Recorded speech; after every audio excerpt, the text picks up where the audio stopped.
সব বেঈমান খাইতেছে কিনা দুনিয়া।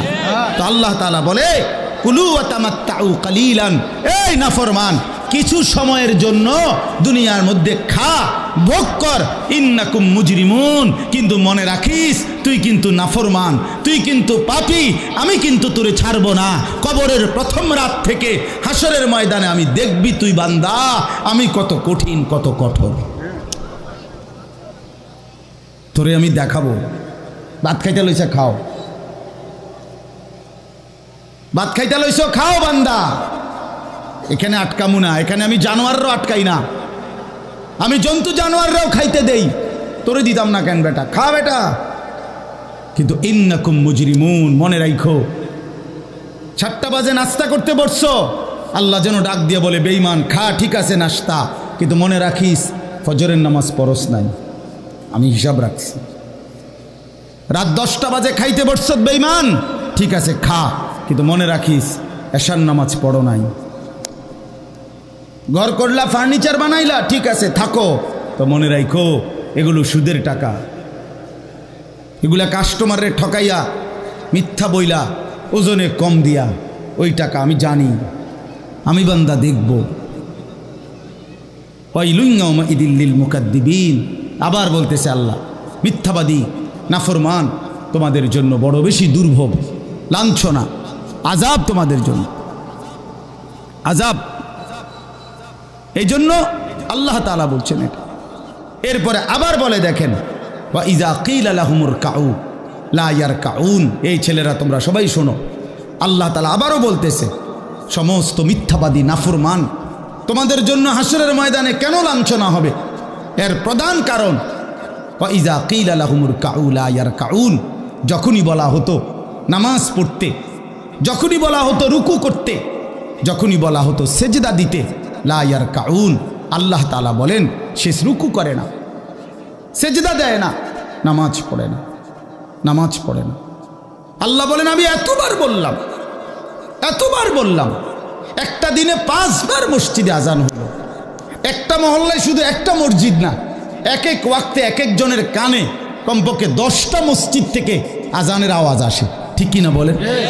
কি রে বান্দা এত শক্ত হইলি কেমনে বান্দা, আমার এত বড় আসমান ও জমিন দিয়া, এত বড় কায়নাত দিয়ে বান্দা আমি তোকে লালন পালন করলাম, বিনিময়ে তুমি একটা সেজদাও দিলা না।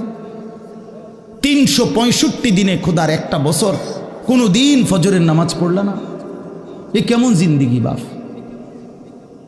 এত এত কঠিন মানুষ কেমনে হয়, এত পাষাণ মুসলমান কেমনে হয় বাপ বলেন? আর কতগুলো কথা বললে বলেন। এই জন্য নওজোয়ান আমার অনুরোধ রইল, নওজোয়ান নিজেরে বরবাদ করে দিও না বাপ, নিজেরে শেষ করে দিও না, নষ্ট করে দিও না, কষ্ট পাইবা বাপ। একদিন কবরে তোমার 14 গোষ্ঠীর কেউ থাকবে না, একদিন হাসরের ময়দানে তোমার পাশে কেউ থাকবে না, তুমি শুধুই একা। আল্লাহ তাআলা বলছেন বান্দা আমি এত বড় কোরআন নাজিল করলাম, তারপরে আর কি বললে তুমি ঈমান আনতে, আর কেমনে বলতাম আমি? নবীজি জিজ্ঞেস করবে, খোদার কসম নবী জিজ্ঞেস করবে, উম্মত 23টা বছর আমি দিন রাত কাঁদছি রে উম্মত, তুই জানোস না উম্মত আমি তোর জন্য কি পরিমাণ কাঁদছিলাম, সারাটা রাত আমি কেঁদেছি, তায়েফের পাথরের আঘাতে আমার পিঠ ছিদ্র ছিদ্র করে ফেলছে, আমি ক্ষুধার কষ্টে পেটে পাথর ভাঙছি, আমার ঘরের চুলায় আগুন জ্বলে নাই, আমি দামদার শহীদ করে সারাটা দেহ রক্ত মাখা হয়ে বেহুশ হয়ে উহুদের প্রান্তরে পড়েছিলাম, এত কাঁদলাম, এত রক্ত ঝরাইলাম, 23 বছরে বিনিময়ে উম্মত আমি বুঝি তোর কলজাটা নরম করতে পারলাম না। কি বলবেন ভাইয়া? এই ছেলেরা বাপ কি বলবা তোমরা বলো দোস্ত?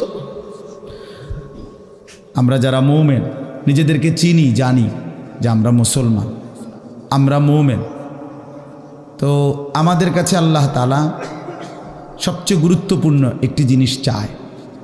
কোরআনুল কারীমে আল্লাহ তাআলা আমাদের মুমিনদেরকে, ইমানদারদেরকে ডাক দিয়ে দিয়ে বারবার এই চাওয়াটা বলেছেন, ইয়া আইয়ুহাল্লাযীনা আমানুত্তাকুল্লাহ। এই কথাটা আল্লাহ তাআলা কোরআনুল কারীমে বহুবার বলছেন। হে ঈমানদারগণ, হে মুমিনগণ, তোমরা যারা বুঝো যে তোমরা মুসলমান, তোমরা মুমিন, তোমরা ঈমানদার, তো আমি আল্লাহ তোমাদেরকে বলছি, ইত্তাকুল্লাহ, তোমরা তাকওয়া অবলম্বন করো, তাকওয়া অবলম্বন করো, আল্লাহকে ভয় করো, তাকওয়া গ্রহণ করো। এই কথা, এটাই তাকওয়া। প্রত্যেকটা ঈমানদার, প্রত্যেকটা মুসলমান, ছোট বড়, জওয়ান বুড়ো, আমাদের সমস্ত ব্যক্তিকে আল্লাহ তাআলা বলেছেন বারবার, ইত্তাকুল্লাহ, আল্লাহকে ভয় করো, মানে তাকওয়া অবলম্বন করো। ছেলেরা তোমরা ভাই এই হাতে ধরা যে মোবাইলগুলো এটা নামায় ফেলো। আরে ভাইয়া, আমাদের চেহারার দিকে তাকাই আসুন।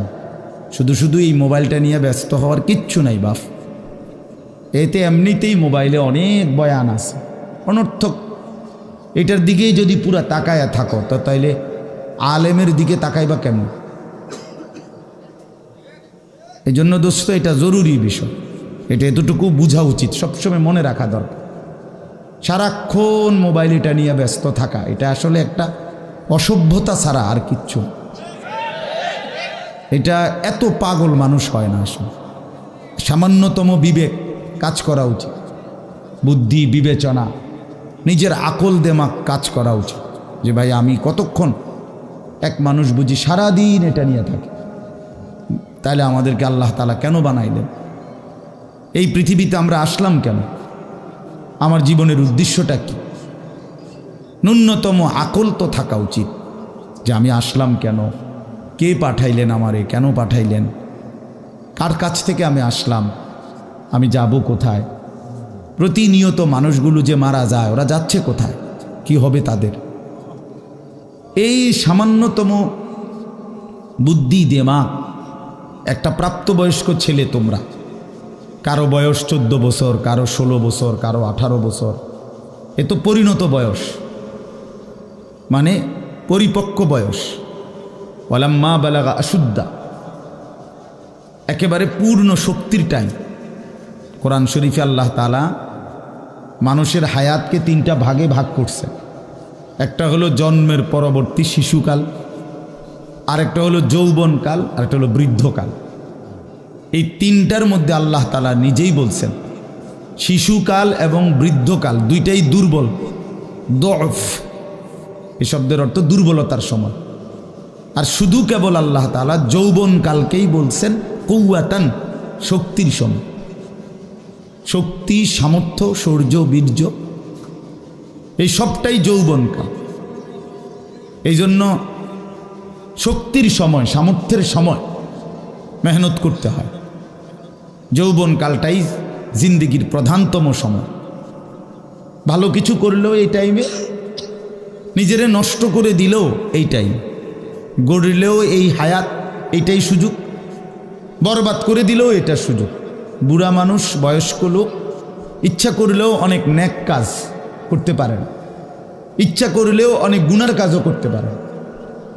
বয়স হয়ে গেছে 60 বছর, 70 বছর, এখন চাইলেই সারা রাত তাহাজ্জুদ পড়তে পারবে না, চাইলেই সারা রাত নাচের আড্ডায়ও থাকতে পারবে না, শরীরে কুলাবে না, ইচ্ছা থাকলেও পারবে না। ইচ্ছা করলেই আল্লাহর জন্য জান কোরবানি করে দ্বীনের জন্য কঠিন মেহনত মুজাহাদা করতে পারবে না, এটা স্বাভাবিক।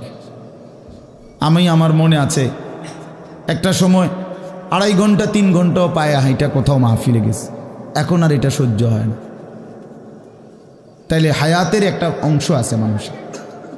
এই জন্য প্রিয় ভাই, সবাইকে বললাম, তুমি যদি কমপক্ষে নিজের হায়াতের কদর না করো, নিজেকেও যদি কমপক্ষে না বুঝলা, তো কি বুঝলা জীবন? এই সমাজ, এই দেশ, এই জাতি, নিজের এলাকা, পাড়া, মহল্লা, কারো কোনো উপকার করলা না।